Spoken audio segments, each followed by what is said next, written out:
Welcome back to our YouTube channel medical and nurses.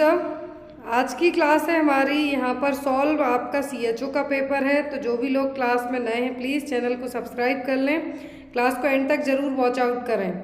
ये paper है यहाँ पर पूरा ऑफिशियल क्वेश्चन पेपर है जिसको सॉल्व किया गया है। और मैं आपको बता दूँ कि ये राजस्थान का पेपर है, हिंदी इंग्लिश दोनों लैंग्वेज में है। तो जिन्होंने अभी तक इस पेपर को नहीं देखा है, ऑलरेडी मैंने जब एग्ज़ाम हुआ था तो अपलोड किया हुआ था आपको चैनल पर, लेकिन जो लोग अब अपकमिंग टाइम में, मैं आपसे फिर से एक बार रिक्वेस्ट करूंगी कि जो लोग किसी भी स्टेट का CHO स्टाफ नर्स NHM का पेपर दे रहे हैं वो लोग इस पेपर को ज़रूर देखना, आपके लिए बहुत ही ज़्यादा हेल्पफुल रहेगा। अभी एट प्रेजेंट रिसेंट में वैकेंसी निकली हैं, बहुत ज़्यादा वैकेंसी हैं। MP में वैकेंसी है, UP में है, राजस्थान में है, त्रिपुरा का भी पेपर है। संडे को एडमिट कार्ड रिलीज़ कर दिए गए हैं, तो आप लोग प्लीज़ डाउनलोड कर लीजिए जिन्होंने नहीं किए हैं। पूरा स्टडी मटेरियल आपको PDF फॉर्मेट में भी अवेलेबल है, तो आप मेरे WhatsApp नंबर पर डायरेक्ट कांटेक्ट करके ले सकते हैं। तो यहाँ पर चलिए इस पेपर को सॉल्व करेंगे हम। बिफोर दैट पूरा पेपर मैं आपको बता दूँ ऑफिशियल पेपर है, इसमें कोई भी बस चेंज ये किया गया है कि आपको पेपर हिंदी में आया था पूरा, तो मैंने पेपर को इंग्लिश फॉर्मेट में है जो ट्रांसफ़र कर दिया है पूरा, वो भी टाइप फॉर्मेट में, जिससे आपको इजीली विजिबल रहे। तो यहाँ पर हम क्वेश्चन आपको इस तरीके से रहेंगे सभी। क्वेश्चन है, when is celebrating world health day? विश्व स्वास्थ्य दिवस कब मनाया जाता है? 10 मई, 1 दिसंबर, 11 मार्च या फिर 7 अप्रैल को? तो हम हर साल विश्व स्वास्थ्य दिवस मनाते हैं कब? 7 अप्रैल को। कब मनाते हैं? 7 अप्रैल को। और इसकी थीम है जो एग्ज़ाम में आया आपको, तो 2022 की थीम है आवर प्लेनेट आवर हेल्थ। और जो वर्ल्ड हेल्थ डे हम कब क्यों मनाते हैं? क्योंकि इसी दिन WHO की स्थापना हुई थी। किस दिन? इस दिन हम वर्ल्ड हेल्थ डे मनाते हैं। तो वर्ल्ड हेल्थ डे मनाते हैं हम, विश्व स्वास्थ्य दिवस क्यों? क्योंकि WHO की स्थापना हुई थी इसी दिन 7 अप्रैल 1948 को। इसका लोगो आप याद रखें, एग्जाम में आएगा। हेडक्वार्टर पूछे WHO का तो जेनेवा में है, स्थापना पूछे तो 7 अप्रैल 1948 को है। और यहाँ पर यदि WHO के चीफ पूछें तो वो है डॉक्टर टेड्रोस। कौन है? Doctor Tedros. अभी रिसेंट में कुछ इलेक्शन करके इनको फिर से दोबारा से चीफ बना दिया गया था WHO का, तो यहाँ पर आपको नाम रखना है याद। WHO का इंडिया में हेडक्वार्टर कहाँ पर है? तो न्यू दिल्ली में। नेक्स्ट है यहाँ पर आपका question, who is the president of India 2022? यहाँ पर क्वेश्चन को थोड़ा सा चेंज किया है मैंने, क्योंकि पेपर 2020 का था, तो 2020 के प्रेसिडेंट पूछे गए थे। लेकिन एट प्रेजेंट अभी जब इसको मॉडिफाई किया है थोड़ा सा, तो यहाँ पर आपका क्वेश्चन भी चेंज है कि 2022 में इंडिया के जो प्रेसिडेंट हैं, राष्ट्रपति हैं, वो कौन हैं? ऑप्शन में है यहाँ पर श्री रामनाथ कोविंद, श्री राजनाथ सिंह, द्रौपदी मुर्मू या फिर श्री लाल कृष्ण आडवाणी। तो 2022 में इंडिया की प्रेसिडेंट है द्रौपदी मुर्मू। कौन है? द्रौपदी मुर्मू। 2022 में रामनाथ कोविंद भी रहे, लेकिन जुलाई में जो 16वीं प्रेसिडेंट बनी है, 16वें नंबर की प्रेसिडेंट, वो कौन बनी है? द्रौपदी मुर्मू। अब यहाँ पर आपको द्रौपदी मुर्मू का नाम तो हो गया, इनके अपोजिट में कौन कैंडिडेट खड़ा किया गया था प्रेसिडेंट के लिए? तो वो थे यशवंत सिन्हा। कौन थे? यशवंत सिन्हा। द्रौपदी मुर्मू के बारे में आपको एग्जाम में यदि क्वेश्चन आता है तो इनका जो जन्म है कहाँ पर हुआ था, और यहाँ पर इनकी जो ट्राइबल कम्युनिटी, क्योंकि इंडिया की पहली महिला राष्ट्रपति हैं जो किसी ट्राइबल कम्युनिटी से बनी है, तो सांदेल जो इनकी एक तरीके से हमें कह सकते हैं कास्ट है, या फिर जो ट्राइबल कम्युनिटी है उसका नाम है, आपको एग्ज़ाम में आता है। नेक्स्ट है यहाँ पर, और द्रौपदी मुर्मू कौन से नंबर की प्रेसिडेंट है इंडिया की? तो ये 16वें नंबर की, ये 15वें नंबर की प्रेसिडेंट है हमारी इंडिया की। इसके पहले रामनाथ कोविंद थे, लेकिन अब 15वें नंबर की हैं। 25 जुलाई 2022 को इन्होंने एज एन राष्ट्रपति के तौर पर। When was came into force MTP act in India? तो MTP एक्ट है, क्या है? MTP एक्ट है इंडिया में कब लाया गया था? ऑप्शन में है 1962, 1971, 1972 या फिर 1984। Medical termination of pregnancy act लाया गया था इंडिया में 1971 में। कब? 1971 में जो MTP एक्ट है, एक्ट नंबर 34 आया था 1971 में। फिर यहाँ पर इसको एक्ट का नंबर पूछे तो 34 है, लॉन्च इसकी जो डेट पूछे तो वो थी 10 अगस्त 1971 को। इसके लिए जो रजिस्ट्रार मेडिकल प्रैक्टिशनर है या फिर किसी रीजन से अवार्ड किया जा सकता है फीटल को अवार्ड किया जा सकता है, तो वो एक्ट है MTP एक्ट। लॉन्च हुआ था 10 अगस्त 1971 को यहाँ पे लाया गया था, लेकिन फोर्स में पूछा है, मतलब चालू कब हो गया था, तो ये हुआ था 1972 में। क्लियर है? MTP एक्ट 1971 के तहत और जो अभी रिसेंट में कुछ चेंज हुए थे 2021 में amendment act, MTP amendment act भी आ गया है, उसमें कुछ चेंजेस किए गए हैं, तो मैंने आपको पढ़ाया हुआ है, तो आप लोग उसको एक बार ज़रूर देख लें। Next one, which one disease is eradicated from India, तो भारत से कौन सी डिसीज़ है जो एरेडिकेट हो चुकी है? ऑप्शन में TB, मलेरिया, पोलियो या फिर एड्स। तो आपने TB के मरीज़ भी देखे इंडिया में, मलेरिया के देखे, एड्स के भी देखे हैं, लेकिन जो पोलियो के मरीज़ हैं, क्या है, जो पोलियो के मरीज़ हैं ये इंडिया में नहीं हैं। क्या हो गई है? पोलियो इंडिया से एरेडिकेट हो गई है। यहाँ पर WHO एरेडिकेशन कब कंफर्म करता है? जब लास्ट 3 साल से कोई भी केस ना मिले हों पोलियो के, तब इसको क्या किया जाता है? एरेडिकेट माना जाता है, और इंडिया से पोलियो है जो एरेडिकेट हो गया है। नेक्स्ट है यहाँ पर, who is known as the father of green revolution, हरित क्रांति के जनक के रूप में किसको जाना जाता है? ग्रीन रेवोल्यूशन के जनक के रूप में कौन जाने जाते हैं? वर्गीज कुरियन, भुवनदास पटेल, MS स्वामीनाथन या फिर HM दयाल। तो किसको जाना जाता है इसके लिए हरित क्रांति के जनक के रूप में? तो वो है MS स्वामीनाथन। कौन है? MS स्वामीनाथन, जिसको हरित क्रांति के जनक के तौर पर जाना जाता है। Next one, when was started स्वच्छ भारत अभियान इन इंडिया, तो स्वच्छ भारत अभियान है इंडिया में कब लॉन्च किया गया था, फिर स्टार्ट किया गया था? 2 सितंबर 2014 को, 2 अक्टूबर 2014, 15 अगस्त 2014 या फिर 2 अक्टूबर 2013 को। तो स्वच्छ भारत मिशन का वादा कर लिया हमने, और जो घर घर डोर टू डोर जो एक गाड़ी आती है कचरा लेने, वही वाला है। तो ये स्टार्ट किया गया था 2 अक्टूबर 2014 से। 2 अक्टूबर को हम क्या मनाते हैं? गांधी जयंती। इसी दिन से इसको है जो स्टार्ट किया गया था। और जो स्वच्छ भारत था, इसका एम रखा गया है कि इंडिया को हमें क्या करना है? पूरा क्लीन बनाना है। और लास्ट आई थिंक 3 ईयर से जो स्वच्छ भारत अभियान के तहत जो सिटी सबसे इंडिया की क्लीन सिटी है वो इंदौर है। जो अभी रिसेंट सर्वे हुआ था उसमें भी किसको फिर से लाया गया है? इंदौर ही सबसे क्लीन सिटी है। Next one, which process is responsible for global warming, तो ग्लोबल वार्मिंग के लिए कौन रिस्पॉन्सिबल है, जिम्मेदार है? Green house effect, fire in charcoal mine, dry farming या फिर मानसून। तो सबसे ज़्यादा ग्लोबल वार्मिंग के लिए जो रिस्पॉन्सिबल है वो क्या है? वो ग्रीन हाउस इफेक्ट। क्या है? ग्रीन हाउस जो गैसें हैं वही सबसे ज़्यादा अफेक्ट कर रही हैं किसके लिए? ग्लोबल वार्मिंग के लिए। नेक्स्ट वन है यहाँ पर, which disease is transmitted from faeco oral route except, तो सभी डिसीज फीको ओरल रूट से ट्रांसमिट हो रही हैं किसी एक को छोड़कर।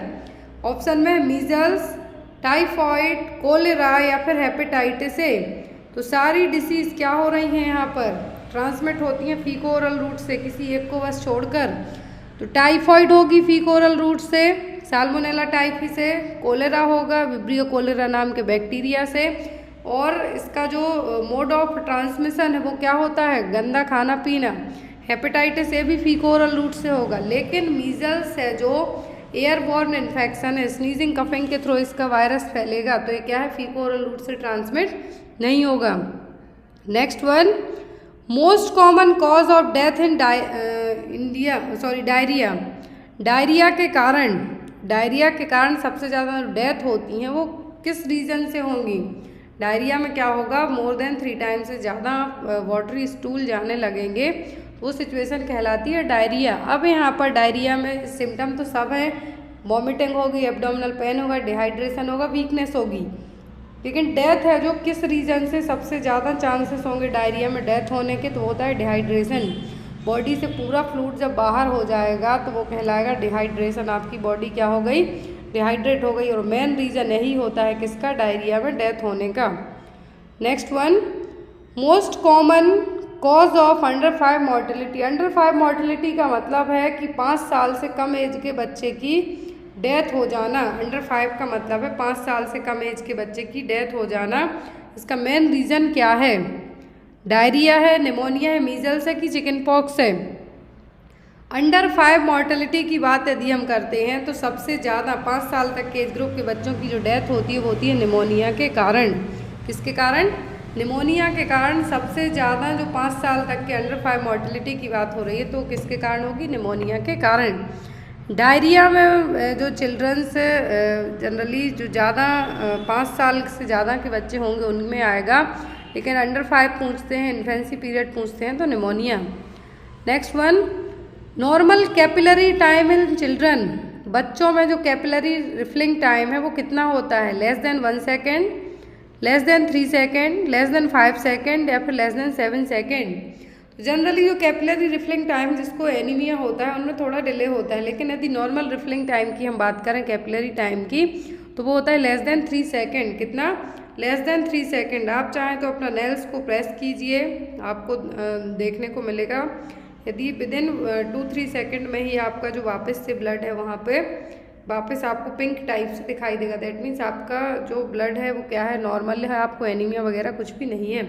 कैपिलरी रिफिलिंग टाइम कितना होता है बच्चों में, less than 3 second. Next one, which milestone developed in 6 month old baby. 6 महीने के बच्चे में कौन सा माइलस्टोन डेवलप होगा, able to walk normal sentence, sorry able to talk normal sentence, able to sit with support, able to take food with help of spoon या फिर able stand and sit down independently.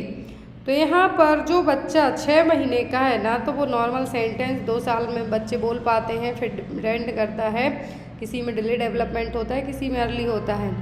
1 साल से ज़्यादा as का बच्चा ही spoon hold कर पाता है हाथ में, 2 साल का खाने लगेगा।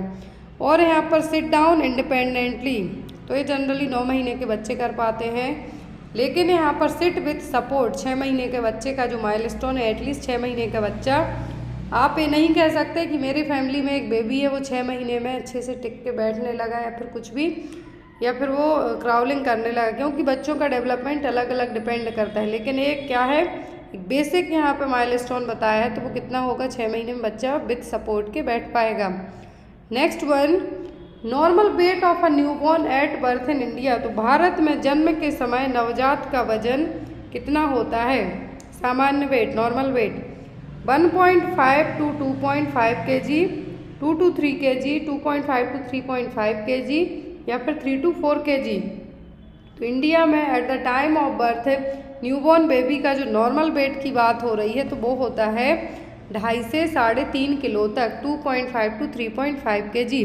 यदि इससे ज़्यादा या फिर हम ये कह सकते हैं इससे ज़्यादा होता है तो लार्ज साइज बेबी कहलाएंगे, कम होता है तो वो कहलाते हैं लो बर्थ वेट बेबीज़। और जो बच्चे complete gestational period 37 week complete करने के बाद भी कम वेट के होते हैं तो वो intra uterine growth retarded baby कहलाएंगे। और जो बच्चे बिफोर 37 वीक हो जाते हैं तो वो कहलाते हैं प्रीटर्म बेबी। और जिनका वजन 2.5 kg से कम होता है वो कहलाते हैं लो बर्थ वेट बेबी। इसकी एक सेपरेट क्लास 5 या 10 मिनट की आपको जो सेकंड चैनल है उस पर शॉर्ट में पढ़ा दी जाएगी। Next one, minimum time for KMC in a session. तो कंगारू मदर केयर का एक सेशन किया जाता है, एटलीस्ट कितने टाइम के लिए होना चाहिए, 1 घंटे के लिए, 3 घंटे के लिए, 6 घंटे के लिए कि 12 घंटे के लिए। तो कंगारू मदर केयर का नाम कंगारू मदर केयर ही क्यों पड़ा है, क्यों, क्योंकि आपने कंगारूज में देखा होगा उनके बेबी के लिए वो जो उनका यहाँ पर चेस्ट के यहाँ पर एक पाउच टाइप से रहता है जिसमें से उनके बेबी झांकते हुए देखे होंगे, आपने इमेज देखी होगी। तो यहाँ पर उसी तरीके से आपको अपने चेस्ट से अपने बेबी को चिपका के रखना है ताकि बेबी को हम हाइपोथर्मिया से बचा सकते हैं। और KMC जनरली जिन बच्चों का वजन लो बर्थ वेट बेबीज़ वाले बच्चे होते हैं 2.5 kg से कम होता है उनको दिया जाता है ताकि हम उनको हाइपोथर्मिया से प्रिवेंट कर सकते हैं। साथ ही साथ उनको मदर और बेबी की बॉन्डिंग भी अच्छी हो सकती है। ज़रूरी नहीं कि ओनली माँ KMC सेशन करें, पेरेंट्स में दोनों पेरेंट्स में से कोई भी कर सकता है, दादी भी कर सकती है, नानी कर सकती हैं। एक रीज़न होता है कि आप हेल्दी होना चाहिए, आपको कोई भी कम्युनिकेबल डिसीज़ नहीं होना चाहिए। एक सेशन एटलीस्ट 1 घंटे तक का तो होना ही होना चाहिए। नेक्स्ट है यहाँ पर, और कब तक करनी है, जब तक बच्चा नॉर्मल वेट अचीव ना कर ले, एटलीस्ट 2.5 to 3 kg वेट बच्चा अचीव ना कर ले, तब तक हमें KMC कंटिन्यू रखना है। Next one, labour rooms temperature should be maintained. तो जो प्रसव कक्ष है इसका तापमान कितना होना चाहिए? 20 to 22 degree Celsius, 26 to 28 degree Celsius, 28 to 30 degree Celsius या फिर 34 to 37 डिग्री सेल्सियस। तो लेबर रूम का एक आइडियल टेम्परेचर होना चाहिए कितना? 26 से 28 डिग्री सेल्सियस तक। यही टेम्परेचर जो न्यूनेट बेबी होते हैं, जो न्यूनेट बेबी को जहाँ पे रखा जाता है तो वहाँ का टेम्परेचर भी इतना ही होना चाहिए, 26 से 28 डिग्री सेल्सियस तक। लेबर रूम का आता है एग्जाम में, हर एक एग्जाम में आ जाता है। यदि आपने 1 साल में 3 पेपर दिए तो 2 पेपर में आपको जरूर मिलेगा लेबर रूम का टेम्परेचर। लेबर रूम का टेम्परेचर होता है 26 से 28 degree Celsius. Next one, which immunoglobulin evidently present in human milk. तो कौन सा इम्यूनोग्लोबुलिन है जो ह्यूमन मिल्क में पाया जाता है? IgG, IgA, IgM या फिर IgE। तो ह्यूमन मिल्क में पाया जाने वाला जो इम्यूनोग्लोबुलिन है वो है इम्यूनोग्लोबुलिन A। प्लेसेंटा को क्रॉस कर सकता है ओनली IgG। एक्यूट इन्फेक्शन में जो इम्यूनोग्लोबुलिन रहेगा वो होता है IgM। तो यहाँ पर सभी आपको इम्यूनोग्लोबुलिन याद रखना है, इनके नाम के अलावा यहाँ पर इनके क्या फंक्शन है, कौन सबसे पहले एक्टिव होगा, ये सब आपको आते हैं। जो आपका ह्यूमन मिल्क हो गया या फिर लार में पूछें आपको, तो लार में जो लार हो गया, म्यूकस हो गया, इसमें क्या रहेगा? IgA।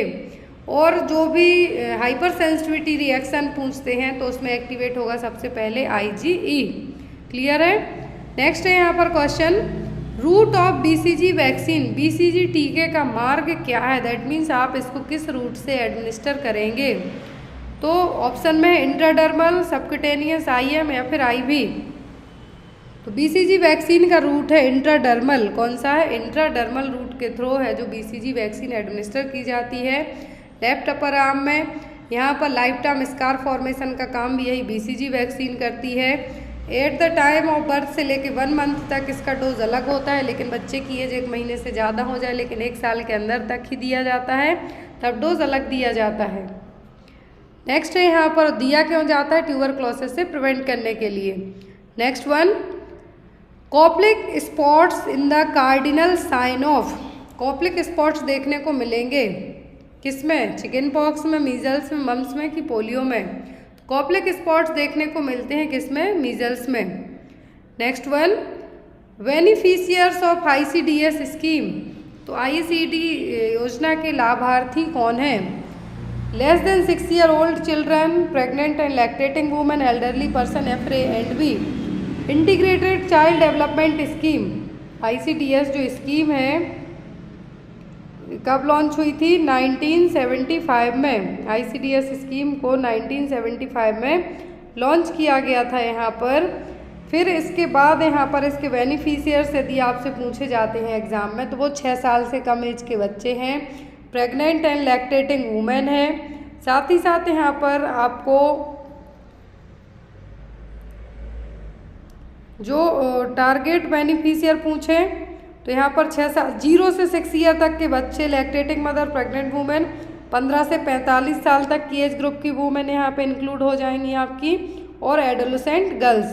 ठीक है, अब यहाँ पर यदि बात की जाए कि इसमें क्या क्या टारगेट ग्रुप, तो ये हो गए आपके क्या क्या सर्विसेज दी जाएंगी ICDS स्कीम के तहत आपको। तो हेल्थ चेकअप, प्रेग्नेंट वुमेन में हेल्थ चेकअप दिया जाता है, TT के इंजेक्शन दिए जाएंगे, 2 डोज दिए जाते हैं जो। नर्सिंग मदर में भी हेल्थ चेकअप और सप्लीमेंट्री न्यूट्रिशन के बारे में आपको बताया जाएगा। जिन बच्चों की ये 3 साल से कम है, चिल्ड्रन लेस देन 3 ईयर, तो उनमें सप्लीमेंट्री न्यूट्रिशन के अलावा उनका इम्यूनाइजेशन होगा। 3 to 6 ईयर में भी वही सेम होगा। एडोलेसेंट गर्ल्स में हेल्थ एजुकेशन दी जाएगी, सप्लीमेंट्री न्यूट्रिशन दिया जाएगा।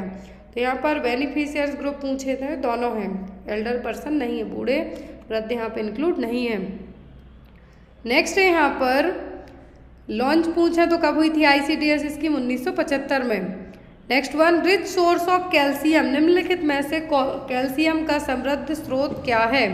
मीट, फ्रूट, मिल्क, वेजिटेबल है तो आप आंख बंद करके बता देंगे। सबसे ज़्यादा कैल्शियम दूध में पाया जाता है, केले में पाया जाएगा, लेकिन यहाँ पर अकॉर्डिंग टू ऑप्शन हम जाएंगे तो क्या होगा? Milk. Next one, all of the following macronutrients except, दो तरीके के न्यूट्रिएंट्स होते हैं हमारी बॉडी में, माइक्रो और मैक्रो। तो यहाँ पर सब मैक्रो हैं किसी एक को छोड़कर, प्रोटीन, कार्बोहाइड्रेट, फैट, विटामिन। तो यहाँ पर प्रोटीन, कार्बोहाइड्रेट, फैट तीनों मैक्रो न्यूट्रिएंट्स हैं, लेकिन जो नहीं है वो है विटामिन। विटामिन और मिनरल्स आ जाते हैं माइक्रो न्यूट्रिएंट्स में, मतलब इनकी ज़रूरत है। क्या है? माइक्रो का मतलब क्या है? यहाँ पर ज़रूरत है, लेकिन इनकी कैटेगरी अलग है जिसमें विटामिन मिनरल्स आएंगे। मैक्रो का मतलब इनकी ज़रूरत हमारी बॉडी को ज़्यादा, इनके बिना हमारा काम नहीं चल पाएगा। चलेगा तो विटामिन मिनरल से भी नहीं, लेकिन इसकी कमी आप थोड़ा बहुत झेल सकते, लेकिन प्रोटीन, कार्बोहाइड्रेट, फैट आपकी बॉडी है जो झेल नहीं पाएगी, इसीलिए इनको मैक्रो न्यूट्रिएंट्स कहा जाता है। और एक है प्रोटीन, कार्बोहाइड्रेट, फैट। अब प्रोटीन और कार्बोहाइड्रेट से कितनी कैलोरी मिलेगी और फैट से कितनी मिलेगी आपको पता है, याद रखें, एग्जाम में आपके आएगी।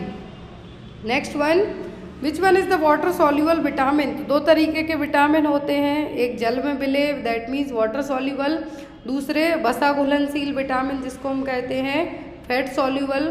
तो ADE के हैं फैट सॉल्यूबल, बाकी विटामिन B कॉम्प्लेक्स, तो विटामिन C आ जाएगा वाटर सॉल्यूबल में। तो according to option vitamin C आपका करेक्ट आंसर होगा। Next one, rich source of vitamin E, vitamin E का सबसे समृद्ध स्रोत क्या है? मीट, सनफ्लावर ऑयल, वेजिटेबल्स या फिर फ्रूट्स। तो विटामिन E को एंटी स्टेरिलिटी विटामिन भी कहा जाता है। यहाँ पर स्किन के लिए भी आपकी बहुत ज़्यादा हेल्पफुल रहेगा, एंटीऑक्सीडेंट के तौर पे काम करेगा। तो इसका सबसे अच्छा स्रोत होता है, मतलब सोर्स होगा, वो होगा सनफ्लावर ऑयल। विटामिन C के लिए पूछें तो आंवला। Next one, deficiency of vitamin C lead to which disease, vitamin C की कमी से क्या होगा? नाइट ब्लाइंडनेस, तो विटामिन A की कमी से होगी। स्कर्वी, रिकेट्स या फिर वेरी, तो रिकेट्स होगा आपको विटामिन D की कमी से। विटामिन C की कमी से होगा आपको क्या? स्कर्वी। जितने भी खट्टे फल होते हैं उनमें आपको विटामिन C मिल जाएगा। सबसे ज़्यादा जो रिचेस्ट सोर्स होता है विटामिन C का वो होता है आंवला, सबसे रिचेस्ट पूछें तो आंवला। और बाकी जो सिट्रस फ्रूट होंगे, मौसम्बी हो गया आपका, नींबू हो गया, ऑरेंज हो गया, इनमें आपको पर्याप्त विटामिन C मिल जाएगा। Next one, in a baby complementary food should be started at, तो बेबी में कॉम्प्लीमेंट्री फूड का मतलब है आप वीनिंग स्टार्ट करते हैं। वीनिंग का मतलब यहाँ पर है अन्नप्राशन। तो अब यहाँ पर अन्नप्राशन कब किया जाता है? शिशु में पूरक आहार कहाँ से शुरू करना चाहिए? Eight the time of birth हुआ और खिलाने लगो, या फिर एट 6 मंथ, एट 1 ईयर, या फिर एट 2 ईयर। तो यहाँ पर बेबी में कॉम्प्लीमेंट्री फूड है जो जनरली जब बच्चे की एज 6 महीने से ज़्यादा हो जाए तब देना चाहिए, आफ्टर 6 मंथ की एज से, एटलीस्ट 6 मंथ एज से। नेक्स्ट वन, बिफोर दैट आप ओनली ब्रेस्ट मिल्क दें तो उसको हम कहेंगे एक्सक्लूसिव ब्रेस्ट फीडिंग, नन उसके अलावा आपको कुछ भी नहीं देना है। विच nutrients is essential for tissue repair, tissue की रिपेयरिंग में कौन सा न्यूट्रिएंट्स हेल्पफुल होगा? विटामिन, प्रोटीन, कार्बोहाइड्रेट या फिर फैट। तो टिश्यूज़ को रिपेयर करने में जो न्यूट्रिएंट्स हेल्पफुल होगा वो होगा प्रोटीन। क्या होगा? प्रोटीन। नेक्स्ट वन है यहाँ पर, all of the following clinical features seen in dengue fever except, तो सब यहाँ पर जो साइन हैं वो डेंगू के हैं किसी एक को छोड़कर। डेंगू को ब्रेक बोन फीवर भी कहा जाता है, हड्डी तोड़ बुखार। ऑप्शन है high grade fever, low grade fever, eye pain या फिर जॉइंट पेन। तो डेंगू में आपको आँखों में भी इवन दर्द होने लगता है, आँखों के यहाँ पर आपका प्लेटलेट्स काउंट डाउन, जो प्लेटलेट्स काउंटिंग है वो बिल्कुल डाउन होने लगेगी, कम होते जाएगा। हाई ग्रेड फीवर होगा, आपको आँखों में दर्द होगा, जॉइंट पेन होगा। लेकिन लो ग्रेड फीवर कभी भी डेंगू में नहीं आता है। डेंगू का जो पॉजिटिव एजेंट आता है वो एडिस एजिप्टी मॉस्किटो, फ्लेविब्राइडा फैमिली से बिलोंग करेगा। Next one, full form of VVM, तो VVM का पूरा नाम क्या है? तो इसका पूरा नाम है वैक्सीन वायल मॉनिटर। वैक्सीन की पोटेंसी को चेक करने के लिए कि वैक्सीन यूज़ करने लायक है या नहीं, इसको यूज़ किया जाता है। VVM को फुल फॉर्म है vaccine vial monitor. Dose of vitamin A at 9 month, तो 9 महीने की एज में विटामिन ए का कितना डोज दिया जाएगा? 50,000, 1 लाख, 2 लाख या फिर 3 लाख। टोटल डोज की बात की जाती है यदि आपको एग्ज़ाम में कि विटामिन ए का जो डोज है, विटामिन ए का डोज है जो शेड्यूल है, तो कितना दिया जाएगा? जनरली विटामिन ए स्टार्ट कब से किया जाता है? जो शेड्यूल है हमारे इंडिया का, तो स्टार्ट किया जाता है 9 मंथ की एज से, जब मीजल्स वैक्सीन दी जाती है तब। यदि बिफोर दैट 6 मंथ की एज में देना है, मान लो विटामिन की कमी है तो वेट नहीं, विटामिन ए की कमी है तो वेट नहीं करेंगे 9 मंथ तक का। यदि हमें डायग्नोस हुआ है विटामिन ए की कमी, तो यदि 6 महीने से कम की एज है तो 50,000, 6 महीने से 12 है तो 1 लाख, मोर देन 1 साल है तो 2 लाख यहाँ पर आपको दी जाएगी। नेक्स्ट है यहाँ पर आपका question, which chemical used for decontamination of कोविड-19 एरिया, कोविड-19 क्षेत्र के परिशोधन के लिए किस रसायन का उपयोग किया जाता है? ऑप्शन में फॉर्मेल्डिहाइड, मेथनॉल, सोडियम हाइपोक्लोराइड या फिर पोटेशियम परमैंगनेट। तो पोटेशियम परमैंगनेट को जनरली ओरल केयर में यूज़ किया जाता है। सोडियम हाइपोक्लोराइड है जो मेनली यूज़ किया जाता है कोविड-19 के या फिर HIV पेशेंट के लिनन को या फिर जिस एरिया में रहा है उसको क्लीन करने के लिए। फॉर्मेल्डिहाइड एक गैस है जो फ्यूमिगेशन में यूज़ की जाएगी। नेक्स्ट वन है यहाँ पर, treatment duration for MDT TB should be, multi drug treatment जो TB का दिया जाता है तो एटलीस्ट कितने टाइम के लिए दिया जाएगा? 6 से 8 महीने के लिए, 12 महीने के लिए, 18 से 24 महीने के लिए, 24 से 27 महीने के लिए। तो TB का एक तो इंक्यूबेशन पीरियड ही ज़्यादा होता है, आपको एटलीस्ट 3 से 4 वीक तक जब खांसी आते रहेगी, बुखार रहेगा, वेट लॉस होगा, ये सब क्या इनिशियल साइन है TB के। तो यहाँ पर आपका इंक्यूबेशन पीरियड ही इतना ज़्यादा हो जाता है। फिर यहाँ पर आपका ट्रीटमेंट चलता है डॉट थेरेपी के तहत, तो कितना चलता है? एटलीस्ट 18 से 24 महीने तक।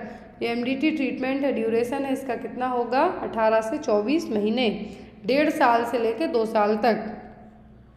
Next one, in a pregnant women the interval between 2 dose of TT vaccine should be, तो प्रेग्नेंट वुमेन के लिए टेटनस टॉक्साइड का वैक्सीन दिया जाता है तो 2 डोज दिए जाते हैं, इनके बीच कितना गैप होना चाहिए? 4 महीने, 4 वीक, 4 दिन या फिर 4 घंटे। तो TT का वैक्सीन दिया जाए या फिर कोई सा भी वैक्सीन दिया जाए तो एटलीस्ट यहाँ पर TT में या फिर आपने जो पेंटावेलेंट वैक्सीन हो गई तो इसमें 4 वीक का है जो एटलीस्ट गैप दिया जाना चाहिए। यदि एक डोज इनिशियल 2nd मंथ में लगवा दिया, 2nd मंथ प्रेगनेंसी में, तो आपको 1 महीने के बाद है जो 2nd डोज देना है। ओनली 2 डोज दिए जाते हैं, एक फर्स्ट और दूसरा 2nd डोज, तो 2 डोज दिए जाते हैं, तो उन दोनों के बीच में एटलीस्ट 4 वीक या फिर 1 महीने का गैप है जो होना चाहिए।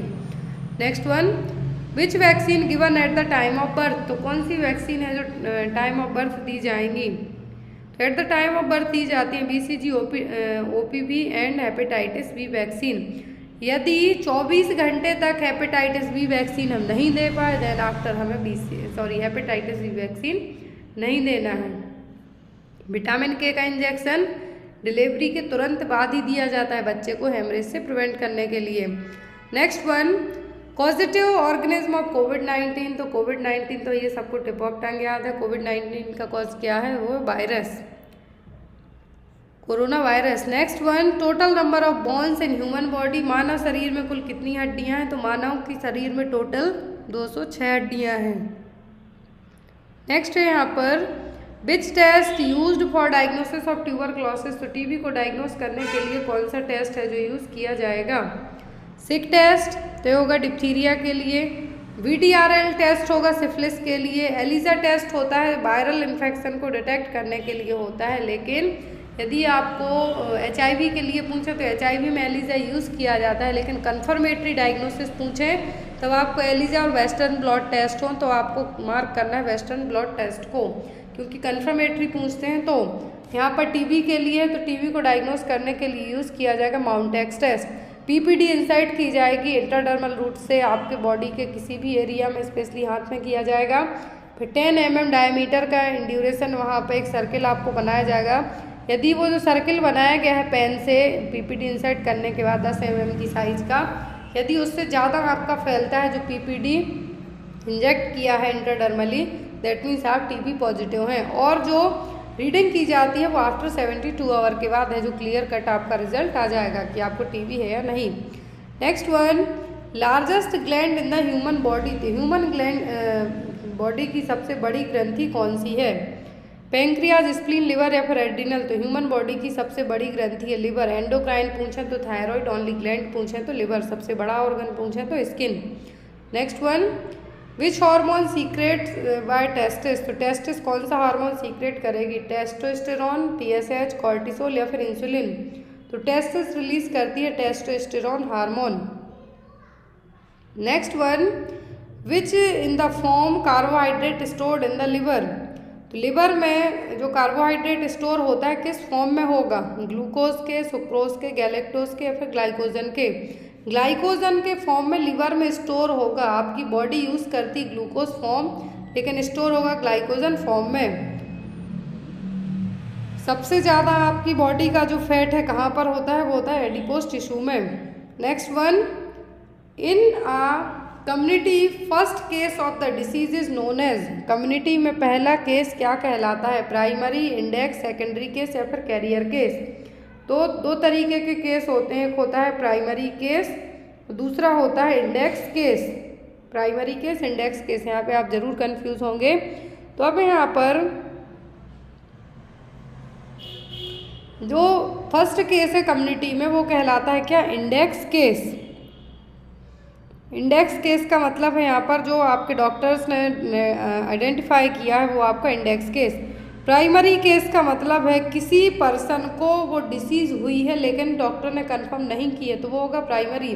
लेकिन यहाँ पर क्या है? फर्स्ट केस ऑफ कम्युनिटी में यदि कोई केस, पहला केस आया है तो वो कहलाएगा index case. Next one, infant mortality rate of Rajasthan. तो लेस द 1 साल तक के एज ग्रुप के बच्चे की डेथ हो जाना वो कहलाएगा इन्फेंट मोर्टेलिटी रेट में। तो राजस्थान में दर कितनी है? 37/1000। यदि यहाँ पर प्रेजेंट की बात करें तो अभी जो SRS का जो डेटा है उसके थ्रू यदि हम जाते हैं तो यहाँ पे कहा गया है कि 32 आ गई है। एक बार आप इसको रीचेक कर लेना कि जो इन्फेंट मोर्टेलिटी रेट है अकॉर्डिंग टू SRS बुलेटिन 2022, हर साल सैंपल रजिस्ट्रेशन सिस्टम, क्योंकि जनगणना तो हो नहीं पा रही है कि 2011 का यदि यहाँ पे ऐड करते हैं डेटा हम, तो यदि SRS डेटा के अकॉर्डिंग पूछते हैं आपको ऑप्शन में 32 है तो आप मार्क कर सकते हैं। 2022 में जो डेटा आया है, हर 6 महीने में SRS डेटा रिलीज़ किया जाता है हर एक स्टेट का इंडिया का, तो यहाँ पर उसके थ्रू तो बताया गया है कि 32। Next one, full form of BMW। तो BMW का फुल फॉर्म है biomedical waste. Next one, while measuring the blood pressure the tubes of the instrument should be placed. जब आप BP मेजर कर रहे हैं तो ट्यूब कहाँ पर होना चाहिए स्पेक्ट्रोमैनोमीटर की? Inside the hand, outside the hand, lateral the hand या फिर पोस्टीरियर द हैंड। तो ट्यूब होनी चाहिए कहाँ पर? इनसाइड द हैंड में। Next one, presently total fertility rate of India. तो भारत की प्रेजेंट फर्टिलिटी रेट कितनी है? 1.8, 2.2, 2.5 या फिर 2.6। तो एट प्रेजेंट भारत की प्रजनन दर है कितनी? 2.2। नेक्स्ट वन, और जो यहाँ पर फर्टिलिटी रेट है 2011 की जनगणना के हिसाब से, क्योंकि 2000 हर 10 साल में सेंसस कंडक्ट होता है, तो जो 2011 के बाद 2021 में होना था लेकिन नहीं हुआ, 2022 भी कंप्लीट होने वाला है। Which test used for typhoid diagnosis. तो टाइफॉइड को डायग्नोस करने के लिए कौन सा टेस्ट है जो यूज़ किया जाता है? विडाल टेस्ट, मिलियार्ड टेस्ट या फिर कान टेस्ट? कौन सा टेस्ट है जो यूज़ किया जाता है? तो टाइफॉइड को डायग्नोस करने के लिए विडाल टेस्ट यूज़ होता है। मिलियार्ड टेस्ट यूज़ किया जाता है क्रेनियल नर्व 6 और 8 नंबर की फंक्शनिंग को चेक करने के लिए, जिसको मिलियार्ड गुबलर सिंड्रोम भी हम कहेंगे। जो कान टेस्ट है, क्या है? जो कान टेस्ट है इसका यूज़ करते हैं हम सिफिलिस को डायग्नोस करने के लिए। VDRL कान टेस्ट यूज़ किए जाते हैं सिफिलिस को डायग्नोस करने, माउंटेक्स TB के लिए। Next one, where is located headquarter of WHO, तो वर्ल्ड हेल्थ ऑर्गेनाइजेशन का हेडक्वार्टर कहाँ पर है? जनेवा में। यूनिसेफ का पूछे तो न्यूयॉर्क में। Next one, which chemical is used for water purification, तो वाटर को प्यूरिफाई करने के लिए कौन सा रसायन यूज किया जाता है? Lime, bleaching powder, potassium permanganate या फिर फॉर्मेल्डिहाइड। तो जो पानी को क्लीन केमिकली प्यूरिफाई करने के लिए यूज़ किया जाता है वो है ब्लीचिंग पाउडर। क्या है? Bleaching powder. पोटेशियम परमैंगनेट को हम फिटकरी भी कह सकते हैं। Next one, 1 PSC should be established at, तो एक प्राइमरी हेल्थ सेंटर कितनी जनसंख्या पर बनेगा या फिर स्थापित किया जाएगा?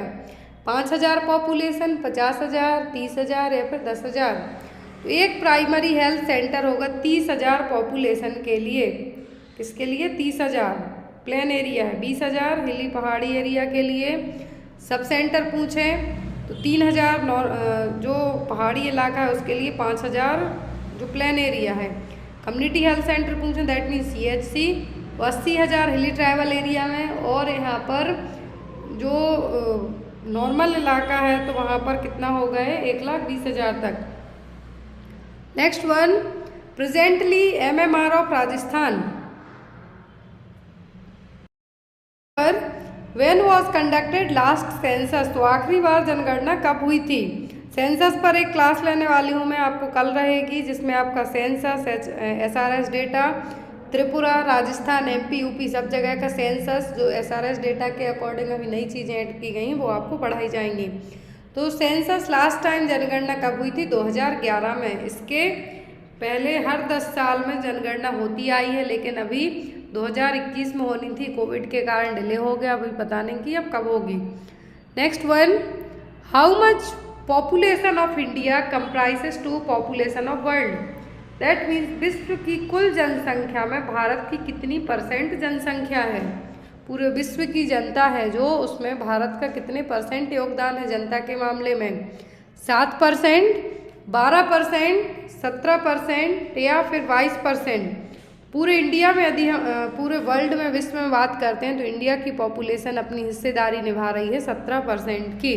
कितनी? 17% की, 17%। Next one, after chlorination process amount of free residual chlorine in drinking water is, process के बाद जो फ्री रेसिडुअल क्लोरीन होगी ड्रिंकिंग वाटर में वो कितनी होगी? 0.25 mg पर लीटर, 0.5 mg पर लीटर, 1 mg पर लीटर या फिर 2 mg पर लीटर। तो कितना क्लोरीनेशन के बाद है जो क्लोरीन की मात्रा होगी पीने के पानी में वो होगी 0.5 mg पर लीटर। कितनी? 0.5 mg पर लीटर। नेक्स्ट है यहाँ पर, when was the national population policy implemented, तो नेशनल पॉपुलेशन पॉलिसी है जो कब लाई गई थी? 1952 में, 1965, 1985 या फिर 2000। तो जो नेशनल पॉपुलेशन पॉलिसी है या फिर राष्ट्रीय जनसंख्या नीति कब लागू की गई थी? 2000 में। कब? 2000 में। नेक्स्ट है यहाँ पर, when was launched NRHM, national rural health mission को कब भारत में लॉन्च किया गया था? 2000 में, 2002 में, 2005 में कि 2007 में? तो जो NRHM है, national rural health mission, launch हुआ था 2005 में, 2005 में। Next one ASHA can be posted on, तो एक आशा वर्कर है accredited social health activist. Exam में फुल फॉर्म पूछा जाता है, फुल फॉर्म क्या है? Activated social health activist. हर 1000 जनता पर, एवरी 1000 पॉपुलेशन पर एक आशा वर्कर को अपॉइंट किया जाता है। Next one, which disease is eradicated from India, तो भारत से कौन सी डिसीज का इरेडिकेशन हो गया है? मलेरिया, HIV, ग्वाइटर या फिर गैना वॉर्म डिसीज। तो गैना वॉर्म डिसीज है जो इंडिया से इरेडिकेट हो चुकी है, बाकी मलेरिया, HIV, ग्वाइटर ये आपको देखने के लिए मिलेंगे case. Next one, according to birth and death registration act, birth registration should be done within, अब जन्म या फिर मृत्यु, बर्थ या फिर डेथ दोनों में से कुछ भी पूछ लें, या फिर ये लॉन्च कब हुआ था? जन्म और मृत्यु पंजीकरण अधिनियम, तो ये लॉन्च हुआ था 1969 में, 1969 में। इसके तहत जन्म का रजिस्ट्रेशन हमें विद इन 21 दिन के रजिस्टर करवा लेना है। कितना? विद इन 21 डेज के, 21 दिनों के अंदर। डेथ पूछें तो भी 21 दिन, जन्म पूछें तो भी 21 और मरना पूछें तो भी 21 दिन। Next one, route of administration of measles vaccine. तो मीजल्स वैक्सीन कौन से रूट से दी जाएगी? खसरे का टीका इंट्राडर्मली लगेगा, सबक्यूटेनियस लगेगा, इंट्रामस्कुलर लगेगा कि इंट्रावीनस लगेगा? तो मीजल्स वैक्सीन लगाई जाएगी सबक्यूटेनियस रूट से। कौन से रूट से? सबक्यूटेनियस रूट से। Next one, normal BMI for an adult. तो जो बॉडी मास इंडेक्स है पर्सन का नॉर्मली कितना होता है? तो होता है 20 से 25। बीएमआई की कैटेगरी एग्जाम में आती है। तो height in metre square, weight in KG divided by height in metre square. जो बॉडी मास इंडेक्स है इसका फॉर्मूला आपको कैलकुलेट करने के लिए तो एग्जाम में आएगा ही आएगा, लेकिन यहाँ पर बीएमआई की आपको कैटेगरी भी आएंगी। तो बीएमआई की कैटेगरी होती हैं, यदि अंडर वेट है तो 16, लेस देन 16 नॉर्मली बीएमआई हो, सॉरी जो यदि आप ओनली अंडर वेट कहते हैं तो लेस देन 18 आपका बीएमआई रहेगा। नॉर्मल रेंज होती है 18.5 से लेके 24.9 तक। तो यहाँ पर अकॉर्डिंग टू ऑप्शन के आप यदि जा रहे हैं तो आपका आंसर होगा 20 से 25। फिर आफ्टर 25 से जो रेंज स्टार्ट होती है वो ओबेसिटी की होगी, ओवरवेट में होगी 25 से 29.9 तक, लेकिन obese class first, second, third, तो इसमें आपकी कैटेगरी बढ़ती जाएंगी। Next one, in the children with ORS solution which substance should be give in the case of diarrhoea. यदि बच्चा ORS सॉल्यूशन ले रहा है तो साथ में कौन सा सब्सटेंस हम उसको और देंगे? कैल्शियम देंगे, आयरन देंगे, विटामिन देंगे कि जिंक देंगे? तो यदि बच्चे को डायरिया हुआ है, ORS सॉल्यूशन दिया जा रहा है तो उसके साथ में बच्चे के लिए क्या देंगे? जिंक।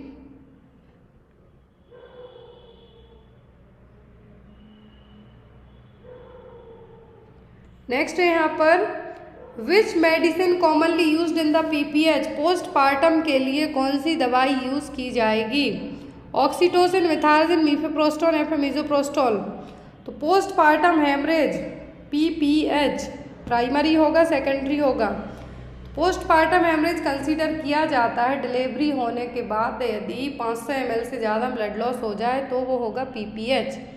लेकिन PPH को भी ट्रीट किया जाता है और इंडिया में सबसे ज़्यादा डेथ भी होती है पोस्टपार्टम हेमरेज या फिर हेमरेज के कारण ही। मैटरनल डेथ की बात हो रही है। डिलीवरी होने, कंसीव करने से लेकर डिलीवरी होने के 42 डेज या फिर 6 वीक तक यदि डेथ हो जाए तो वो कहलाता है मैटरनल मॉर्टेलिटी। अब यदि मैटरनल मॉर्टेलिटी तो हो गई, PPH को हम कैसे मैनेज करेंगे? ऑक्सीटोसिन देके। किससे? ऑक्सीटोसिन देके। Next one, how to calculate EDD, estimated date of delivery. Estimated date of delivery calculate की जाती है first day of your LMP। LMP का पहला दिन रहेगा, उसमें आपके 9 मंथ प्लस 7 डे ऐड किए जाएंगे। तो यहाँ पर भी आपका आंसर होगा 9 month plus 7 day.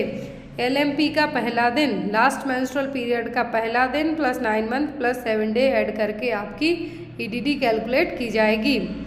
Next one, normal respiration in pregnant women. तो प्रेग्नेंट वुमेन में नॉर्मल रेस्पिरेटरी रेट कितनी होगी? 12 to 16 पर मिनट, 18 to 20 पर मिनट, 18 to 24 या फिर 20 to 24। तो नॉर्मल रेस्पिरेटरी रेट होगी प्रेग्नेंट वुमेन में 18 से 20 पर मिनट। Next one, when will be detect FHR foetal heart rate by foetoscope in pregnant women. तो प्रेग्नेंट वुमेन में फीटल हार्ट रेट कब डिटेक्ट होगी? At 12 week, at 20 weeks, at 24 weeks या फिर एट 32 वीक्स। तो यहाँ पर डिटेक्ट करने की बात की जा रही है तो वो होगी 20 वीक्स की प्रेगनेंसी में। Next one, according to world health organisation anaemia can be defined in a pregnant women while HB level less than. तो हीमोग्लोबिन लेवल कितने से कम होगा? According to world health organisation के, विश्व स्वास्थ्य संगठन के, हीमोग्लोबिन का लेवल प्रेगनेंसी में कितने से कम हो जाएगा, जिसको हम रक्त अल्पता या फिर एनीमिया कंसीडर करेंगे? 10 ग्राम पर DL, 11 ग्राम पर DL, 12 ग्राम पर DL या फिर 13 ग्राम पर DL। तो प्रेगनेंसी में माइल्ड, मॉडरेट, सीवियर तीनों टाइप का एनीमिया हो सकता है, लेकिन यदि एनीमिया की बस बात की जा रही है तो प्रेगनेंसी में एनीमिया कंसीडर किया जाता है जब आपका हीमोग्लोबिन लेवल 11 ग्राम पर DL से कम हो जाए, तब आपको एनीमिया कंसीडर किया जाएगा। क्लियर? अब इसकी कैटेगरी है माइल्ड, मॉडरेट, सीवियर। नेक्स्ट है फुल फॉर्म ऑफ IUCD। तो IUCD का फुल फॉर्म सबको पता है, इंट्रा यूट्राइन कॉन्ट्रासेप्टिव डिवाइस। लगाई कब जाती है? तो जब आपके मेंस्ट्रुअल पीरियड आते हैं उसमें भी लग सकती है आपको, या फिर मेंस्ट्रुअल पीरियड के सेकेंड और थर्ड डे लग जाएगी। IUCD अलग अलग टाइप की होती हैं, हार्मोनल भी हैं यहाँ पर। हार्मोनल IUCD जनरेशन वाइज पूछें तो फर्स्ट सेकंड थर्ड जनरेशन वाली भी हैं यहाँ पर। अब यहाँ पर IUCD का जो स्पेशली एग्जाम में इनकी एज पूछी जाती है कि कितने ड्यूरेशन तक काम करे गए। कॉपर टी अलग अलग आती हैं जो IUCD की कैटेगरी में है, प्रोजेस्टासाइट अलग है, मेरेना अलग है। तो ये सब आपको इनके नाम और कितने ड्यूरेशन के लिए है याद करना है। ऑलरेडी एक क्लास है जो फैमिली प्लानिंग पे ली गई है। Next one normal FHRS। तो नॉर्मल जो फीटल की हार्ट रेट होती है कितनी होती है? 60 to 80 पर मिनट, 100 to 120 पर मिनट, 120 to 160 या फिर 160 to 180 पर मिनट। तो यदि ये इतने से कम हो जाए तो बच्चे में स्पेशली फीटल में पूछे इतने, यदि 120 to 160 है मतलब 120 से कम जाती है तो टैकीकार्डिया जाती है तो ब्रेडिकार्डिया, 160 के अबव जाएगी तो ब्रेडिकार्डिया। तो यहाँ पर तो टैकी मतलब क्या है? आपका हार्ट रेट ज़्यादा जा रही है, 160 से ज़्यादा जाएगी। फीटल में बात कर रहे हैं हम, 160 से ज़्यादा जाएगी तो टैकीकार्डिया, और 120 से कम आएगी तो ब्रेडिकार्डिया फीटल में यदि पूछते हैं आपसे तो। और नॉर्मली कितनी है? 120 to 160 पर मिनट। जब डॉक्टर आपका जो अल्ट्रासोनोग्राफी करते हैं उसमें भी आपको सुनाई देता है, और जो आपका डॉक्टर फीटोस्कोप से चेक करते हैं तब भी आपको बताएंगे, और जो डिजिटली चेक करके आपको फीटल हार्ट रेट बताएंगे उसमें भी आपको पता चल जाती है। NST परफॉर्म करते हैं तब भी आपकी FHR पता चल जाएगी कि बेबी की FHR कितनी है। Next one diagnostic test should be followed in ANC। यदि आप एंटीनेटल चेकअप के लिए जाते हैं प्रेगनेंसी में, एंटीनेटल चेकअप में, तो आपके कौन कौन से टेस्ट है हर बार जाएंगे आपके डॉक्टर करवाएंगे? आपके डॉक्टर हर बार करवाएंगे हीमोग्लोबिन लेवल चेक कराएंगे एनीमिया को चेक करने के लिए, ब्लड शुगर चेक कराएंगे कि जेस्टेशनल डायबिटीज़ डेवलप तो नहीं हो रही है, और यूरिन शुगर चेक करवाएंगे। 3 टेस्ट है जो करवाते हैं हर एक ANC विजिट में। Next one A pregnant woman get a TT vaccine 4 months earlier. Now she come in the hospital after 8 months. What will do you? तो एक 4 मंथ प्रेग्नेंट लेडी है, TT के वैक्सीन के लिए हॉस्पिटल आई है। उसको 4 महीने पहले है जो एक वैक्सीन लगा था। अब यहाँ पर वो फिर से आई है जब उसका 8वां महीना चल रहा है आफ्टर 8 मंथ में, तब आप क्या करेंगे? Do not give next TT vaccine. Give the TT dose of TT vaccine. Next dose of TT vaccine you have to give a 0.1 ml dose instead of 0.5. तो यदि डोज पूछे TT का तो 0.5 ml दिया जाता है, इंट्रामस्कुलर दिया जाता है। लास्ट ऑप्शन है you have to give now TT injection after 15 days. One more dose should be given. तो यहाँ पर ऑलरेडी उसको एक डोज लग गया है 4 महीने पहले। अब वो दोबारा आई है जब वो 8 महीने की प्रेगनेंसी में है, 8वां महीना उसका चल रहा है, तब आपको क्या करना है? दूसरा डोज भी TT वैक्सीन का दे देना है। जनरली गैप तो होता है 1 महीने का, लेकिन नहीं आई। बहुत सारी इंडिया में ऐसी फीमेल्स हैं अर्ली चेकअप के बाद वो जाती ही नहीं है, जब ज़्यादा प्रॉब्लम होती है जब हॉस्पिटल जाती, अदरवाइज़ वो वेट करती हैं कि 9वां महीना लगेगा उसके बाद वेट एंड वॉच करो। तो वही चीज़ इंडिया में होती है, लेकिन अभी गाँव में स्पेशली होगी, शहरों में तो नहीं उतना होगा। तो यदि TT वैक्सीन के लिए आपको 4 महीने पहले लगा है, फिर आप 8वें महीने में जाते हैं तो आपको सेकेंड डोज दे देना है। गैप की बात करें तो 1 महीने के गैप में ही सेकेंड डोज आप दे सकते हैं। Next one which chemical used for the testing of haemoglobin. Haemoglobin को टेस्ट करने के लिए कौन सा केमिकल यूज़ किया जाएगा? NaCl that mean sodium chloride, NCl, NaOH या फिर NaOC1। तो यहाँ पर जो केमिकल यूज़ किया जाएगा वो है सोडियम हाइड्रोक्साइड। क्या कहेंगे हम इसको? सोडियम हाइड्रोक्साइड को यूज़ किया जाएगा किसमें? हीमोग्लोबिन को चेक करने के लिए। Next one in the ANC visit a pregnant women should be tested. तो जब आप एंटीनेटल चेकअप के लिए आते हैं तो कौन से टेस्ट आपके करवाए जाएंगे HIV hepatitis A syphilis, HIV hepatitis B syphilis, HIV hepatitis C syphilis या फिर HIV हेपेटाइटिस E सिफिलिस। जो टेस्ट करवाए जाते हैं वो है यहाँ पर आपका HIV हेपेटाइटिस B और सिफिलिस, क्योंकि हेपेटाइटिस C तो ट्रांसफ्यूजन के से ज़्यादा रिस्क रहेंगे फैलने के, लेकिन हेपेटाइटिस B वर्टिकल ट्रांसमिशन आपके बेबी को भी हो सकता है, HIV भी हो सकता है, सिफिलिस भी हो सकता है। इन तीनों के लिए आपके टेस्ट करवाए जाएंगे। नेक्स्ट वन है यहाँ पर how much time interval between alert line and action line in the partograph. तो पार्टोग्राफ में एक आती है अलर्ट लाइन जिसको चेतावनी रेखा कहेंगे, दूसरी आती है एक्शन लाइन के बीच कितने समय का गैप होना चाहिए, 2 घंटे, 3 घंटे, 4 घंटे या फिर 6 घंटे का। तो एक गैप की बात हो रही है अलर्ट लाइन और जो एक्शन लाइन है पार्टोग्राफ में, तो इसमें होना चाहिए 4 घंटे का। पार्टोग्राफ के आपको एग्जाम में कंपोनेंट्स आते हैं कि इसमें क्या क्या चेक किया जाता है। Next one breast feeding should be started following with in birth. तो जन्म के है जो कितने समय के भीतर ब्रेस्ट फीडिंग करवाना चाहिए, स्तनपान शुरू करा देना चाहिए, 1 घंटे, 2 घंटे, आफ्टर डॉक्टर ऑर्डर या फिर आफ्टर 6 आवर। तो आफ्टर बर्थ के विद इन 1 आवर के, एज सून एज पॉसिबल यदि हो तो भी करवा दें, लेकिन within 30 minute to 1 hour है जो एक गाइडलाइन होती है, उसके तहत हमें क्या करना है, बेबी को ब्रेस्ट फीडिंग करवाना है। Next one how much blood lost in the normal labour. तो नॉर्मल यदि वेजाइनल डिलीवरी होती है तो ब्लड लॉस कितना होगा, 100 ml, 300 ml, 500 ml या फिर 700 ml।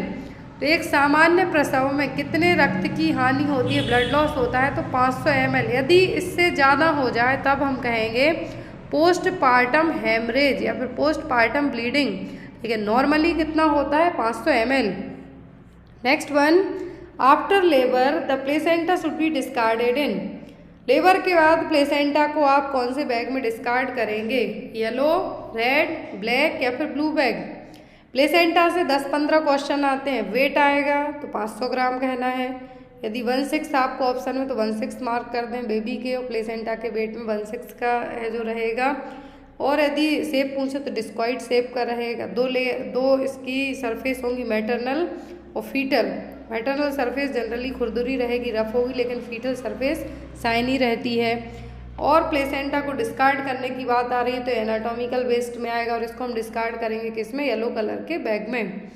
Next one most common cause of maternal mortality rate in India. तो भारत में मोस्ट कॉमन कॉज क्या है, MMR का, सेप्सिस, टॉक्सेमिया, अनसेफ अबॉर्शन या फिर हेमरेज। तो भारत में सबसे ज़्यादा मैटरनल डेथ होती हैं हेमरेज के कारण। वो कोई सा भी हो सकता है, मोस्टली तो पोस्टपार्टम और इंट्रापार्टम के टाइम पे होगा, लेकिन यदि ओनली हेमरेज की बात करें तो सबसे ज़्यादा डेथ होती हैं भारत में, मैटरनल मदर की डेथ होती है ब्लीडिंग के कारण। Next one after unprotected sex emergency contraceptive tablet should be taken within. आइपेलाइकेन आपको इमरजेंसी कॉन्ट्रासेप्टिव टैबलेट है, लेवोनोजेस्ट्रॉल टैबलेट है, कितने घंटे के अंदर ले लेना है। यदि आपने कोई भी कॉन्ट्रासेप्टिव नहीं अपनाया है, यूज़ नहीं किया है, तो आपको विद इन 72 आवर के अंदर ही, 72 घंटे के अंदर ही आपको आपातकालीन गर्भ निरोधक गोली को खा लेना है। आइकेन, आइपिल मार्केट में अलग अलग है, लेकिन जो केमिकल है उसमें वो क्या है, levonorgestrel. Next one postpartum sterilisation should be done after labour. यदि आपकी डिलीवरी हुई है उसके बाद आप अपना स्टरलाइजेशन करवाना चाहते हैं, ट्यूबेक्टोमी करवाना चाहते हैं, तो कितने घंटे के बाद करवा सकते हैं, 12 hour to 7 days, 24 hour to 7 days, 48 hour to 7 days या फिर 72 आवर टू 7 डेज तक। तो आपको यदि पोस्टपार्टम स्टरलाइजेशन करवाना है तो एटलीस्ट डिलीवरी के 24 घंटे से लेकर 7 दिन तक आप अपना स्टरलाइजेशन करवा सकते हैं।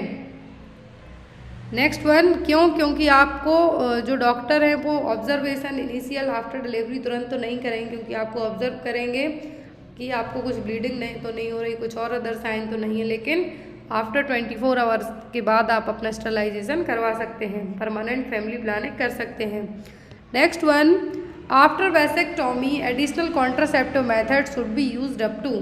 तो आपने वैसेक्टोमी करवा ली, मेल स्टरलाइजेशन आपका हो गया, लेकिन तब भी आपको कितने दिनों तक कुछ और कॉन्ट्रासेप्टिव मेथड को अपनाना है।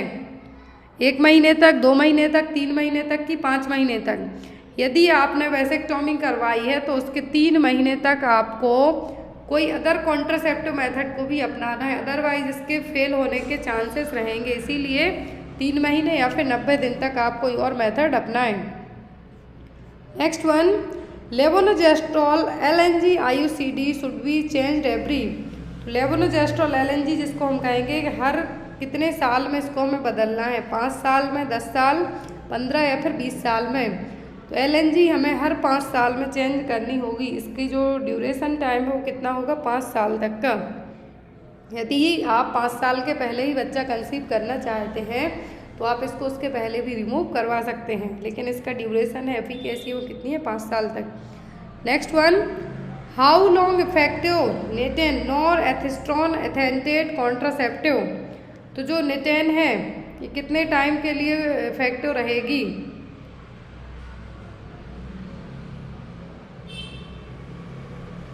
ऑप्शन में 1 मंथ, 2 मंथ, 3 मंथ या फिर 4 मंथ।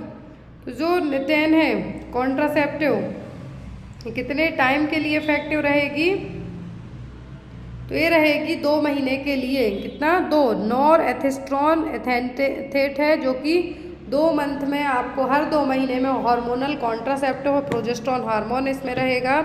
याद रखें निटेन में क्या है, प्रोजेस्टेरॉन हार्मोन है, हर 2 महीने में आपको इंजेक्ट करवाना होगा। इसमें सिंथेटिक प्रोजेस्टेरॉन रहेगा जो यहाँ पर 200 mg हार्मोन इसमें रहेगा टोटल। ईच डोज कितना होगा, 200 mg का। तो हर 2 महीने में इंजेक्ट करवाने वाली क्या है, हार्मोनल कॉन्ट्रासेप्टिव है, तो आपको हर 2 महीने में इंजेक्ट करवानी है। Next one, most common side effect of IUCD intrauterine contraceptive device का मोस्ट कॉमन साइड इफेक्ट क्या है। एक्टोपिक प्रेगनेंसी है, एक्सेसिव मेंस्ट्रुअल फ्लो है, रप्चर ऑफ यूट्रस है कि एक्सपल्सन ऑफ IUCD है। सबसे कॉमन साइड इफेक्ट होता है ब्लीडिंग। दैट मीन्स ब्लीडिंग ऐसी नहीं, आपको जो मेंस्ट्रुअल पीरियड आ रहा है उसमें या तो ज़्यादा ब्लीडिंग होगी या फिर आपके बिना टाइम के पीरियड्स आएंगे या फिर आपको पेन होगा। यदि फर्स्ट साइड इफेक्ट पूछे तो वो होता है bleeding.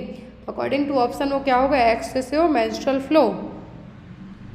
Next one, which method used for the diagnosis of HIV। तो HIV को डायग्नोस करने के लिए कौन सा टेस्ट किया जाएगा। Northern blot and ELISA, immuno blot and ELISA, southern blot and ELISA या फिर western blot and ELISA. ELISA से आप HIV पॉजिटिव हैं या नहीं ये आपको उतना कंफर्म नहीं होगा, लेकिन western blot test and ELISA दोनों टेस्ट आपको एज एन कन्फर्मेटरी पूछें और एलिजा और वेस्टर्न दोनों ऑप्शन में है। कन्फर्मेटरी पूछें HIV एड्स के लिए तो वेस्टर्न ब्लॉट आपको मार्क करना है, आपका आंसर सही जाएगा। Next one, most common nutritional deficiency disorder seen during adolescent age. किशोर आयु के दौरान देखा जाने वाला सबसे सामान्य पोषण संबंधी न्यूनता विकार क्या है। Adolescent age group that means 10 से 19 साल तक की age group according to WHO के।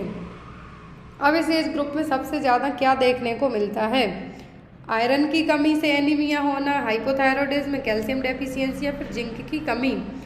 तो एडोलेसेंट एज ग्रुप में 10 से 19 साल तक की एज ग्रुप में सबसे ज़्यादा जो न्यूट्रिशनल डेफिशिएंसी देखने को मिलेगी वो होगी आयरन डेफिशिएंसी, एनीमिया, आयरन की कमी से होने वाला एनीमिया। फिर इसके लिए इंडिया में अलग अलग प्रोग्राम है जिसमें आयरन डिस्ट्रीब्यूट करवाया जाता है। वीकली आयरन फॉलिक एसिड है, एनीमिया मुक्त भारत प्रोग्राम है, सब एडोलेसेंट के लिए हैं। Next one, most common cause of death during adolescent age. Adolescent age में सबसे ज़्यादा डेथ का कारण क्या है, सुसाइड, डायरिया, RTA या फिर एनीमिया। एडल्ट में पूछें तो सुसाइड, एडोलेसेंट एज में पूछें तो सबसे ज़्यादा डेथ होती है रोड ट्रैफिक एक्सीडेंट से। Next one, testosterone hormone is found in. Male में पाया जाएगा, फीमेल में रहेगा कि मेल में रहेगा ओनली इंटरकोर्स में या फिर मेल फीमेल दोनों में। तो टेस्टिस रिलीज करेंगी टेस्टोस्टेरोन हार्मोन को मेल में और थोड़ा बहुत फीमेल में भी ये रिलीज किया जाता है, ओवरी है जो इसको रिलीज करेंगी। Next one, dose of albendazole in adolescent for deworming. जो कृमि हरण है या फिर कृमि नाशक जिसको डीवॉर्मिंग कहेंगे तो एल्बेंडाजोल दिया जाता है। मेडिसिन पहले इसको कंपलसरी रखा जाता था कि 1 साल से एज ग्रुप के बच्चों में दिया जाएगा, लेकिन नाउ डेज हो गया है कि देना है तो दो, नहीं देना है तो नहीं दो। ये डॉक्टर डिसाइड करेंगे। तो यहाँ पर एल्बेंडाजोल का डोज एडोलेसेंट में कितना होना चाहिए, 400 mg OD once a day, यदि डॉक्टर ने कहा है तो। Next one, non communicable diseases. तो इनमें से नॉन कम्युनिकेबल डिसीज कौन सी है? It can transmit from one person to another, it can not transmit from one person to another, transmit by virus only of none of the above. तो communicable disease होगी कि जो एक person से दूसरे पर्सन को फैल जाए। दूसरी होती है नॉन कम्युनिकेबल, जो एक पर्सन से दूसरे पर्सन में नहीं फैलेगी, जैसे स्ट्रोक हो गया, कैंसर हो गया, आपका डायबिटीज़ हो गया, बीपी का बढ़ना हो गया। ये आपको आपके बाजू में जो पर्सन बैठा है उससे आपको नहीं मिलेंगी, आपको जेनेटिक्स के तौर पे मिलेंगी। आप ओबेसिटी वाले हैं तो आपको होंगी, या फिर आप कुछ ऐसा आपका खान पान है जिसके कारण होंगी, आपकी कैसी लाइफ स्टाइल है तो होंगी। ये सब क्या है, नॉन कम्युनिकेबल डिसीज़ होंगी। लेकिन जो कम्युनिकेबल है, यदि आपको सर्दी है, आपके बाजू में आके किसी ने दूसरे ने अच्छा खासा छींका खांसा, आपको ड्रॉपलेट छोड़े, आपको हो गई, वो हो गई कम्युनिकेबल डिसीज़, जिसको हम कहेंगे संचरणीय रोग। तो यहाँ पर नॉन कम्युनिकेबल डिसीज़ कौन सी है? It can not transmit from one person to another. Next one, normal blood pressure of adult. तो एडल्ट का बीपी सबको पता है 120/80 mmHg। यदि पल्स प्रेशर पूछें तो ये तो हो गया normal blood pressure. Pulse pressure पूछें तो आपको 120 में से 80 को घटा देना है, तो वो 40 आ जाएगा आपका pulse pressure. Systolic blood pressure minus diastolic equal to pulse pressure. Next one, cardinal sign of diabetes. तो डायबिटीज़ के तीनों कार्डिनल साइन है, मधुमेह के पायूरिया, बार बार टॉयलेट जाना, पॉलीडिप्सिया, बहुत ज़्यादा प्यास लगना, पॉलीफेजिया, बहुत ज़्यादा भूख लगना, ये सब क्या है? डायबिटीज़ मेलाइटिस के साइन हैं। Next, normal range of HbA1c in the adults. तो नॉर्मल रेंज होती है इसकी लेस देन 6.0%। कितना?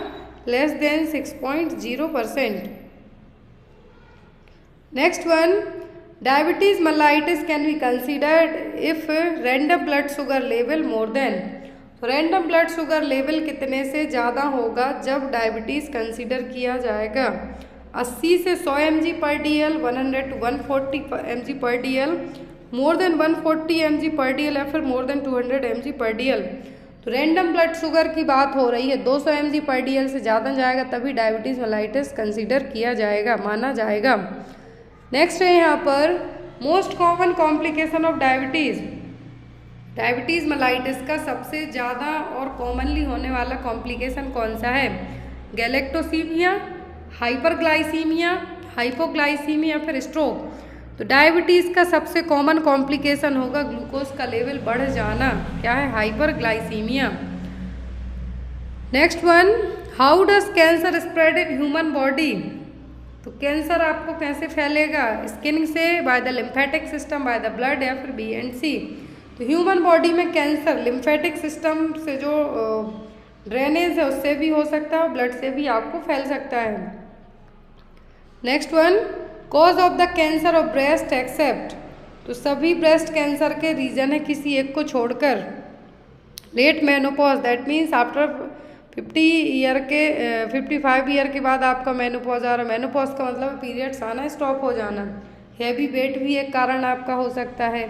मल्टीपल सेक्स पार्टनर, एक से ज़्यादा पार्टनर के साथ आपने इंटरकोर्स किया है, सेक्स किया तो होगा। लेकिन फिजिकल एक्टिविटी यदि आप कम करते हैं तो इसका ब्रेस्ट कैंसर से लेना देना नहीं है। तो आप निश्चिंत रहें, यदि खा पी के पड़े रहते हैं या फिर यहाँ पर जो ऑप्शन में बताए गए हैं इन चीज़ों में है तो आपको रिस्क रहेगा। लेकिन यदि आप खा पी के सो रहे हैं, हेल्दी हैं, तो आपको कुछ नहीं होगा। Next one, how to affect tobacco consuming during pregnancy. यदि प्रेगनेंसी में आपने तंबाकू चबाई, तंबाकू खाई, गुटखा खाया तो क्या होगा? Premature labour, overweight baby, LBW baby, या फिर इम्पोर्टेंस। प्रेगनेंसी में यदि आपने तंबाकू चबाई तो आपके बेबी का वजन कम होगा, लो बर्थ वेट बेबी होगा आपका। प्रीमेच्योर लेबर के चांस तो होते हैं, लेकिन अकॉर्डिंग टू ऑप्शन के हम जाते हैं। यदि LBW है आपको ऑप्शन में तो आप उसको मार्क कीजिए, आपका आंसर सही जाएगा। मतलब यदि आपने प्रेगनेंसी में, इसीलिए इवन चाय के लिए भी डॉक्टर कैफीन आइटम्स हो गए, टोबैको आइटम हो, क्योंकि टोबैको में क्या है? निकोटिन है, जो निकोटिन क्या करेगा? बच्चे को इफेक्ट करेगा। इसीलिए यहाँ पर प्रेगनेंसी में तंबाकू आपको नहीं खाना है। Next one, best time for breast self examination, BSc के लिए बेस्ट टाइम क्या है? During menses, that means periods आ रहे हैं उस टाइम पर, 7 to 10 days after first day of menstruation, या फिर 10 डेज बिफोर द मेंसेस, या फिर एनी टाइम। तो BSE के लिए बेस्ट टाइम है 7 से 10 दिन after first day of menstruation.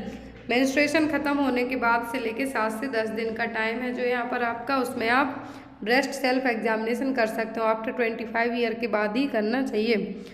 Next one है इंसुलिन इज गिवन, इंसुलिन कब दिया जाता है? टाइप फर्स्ट डायबिटीज़ में, सेकेंड में, थर्ड में, कि नन ऑफ दी अबव में। नेक्स्ट है यहाँ पर daily iron requirement for an adult, तो एडल्ट में डेली आयरन की कितनी आवश्यकता होगी? वयस्क के लिए दैनिक आयरन की आवश्यकता कितनी होती है? 50 से 100 mcg, 50 से 100 mg, 100 से 150 mcg, या फिर 100 से 150 mcg। तो डेली आयरन की ज़रूरत होती है 100 से 150 mcg तक। लास्ट क्वेश्चन है विच vaccine used for the prevention of cervical cancer, cervical cancer को प्रिवेंट करने के लिए कौन सी वैक्सीन दी जाती है? IPV, हेपेटाइटिस, DPT, या फिर HPV। तो सर्वाइकल कैंसर को प्रिवेंट करने के लिए जो वैक्सीन दी जाती है वो है ह्यूमन पैपिलोमा वैक्सीन, क्योंकि HPV वायरस से क्या होगा, सर्वाइकल कैंसर होता है। पेप स्मीयर और पेप टेस्ट किया जाता है सर्वाइकल कैंसर की स्क्रीनिंग के लिए। अब यहाँ पर अरेस स्पैटुला यूज़ किया जाएगा सैंपल कलेक्ट करने के लिए।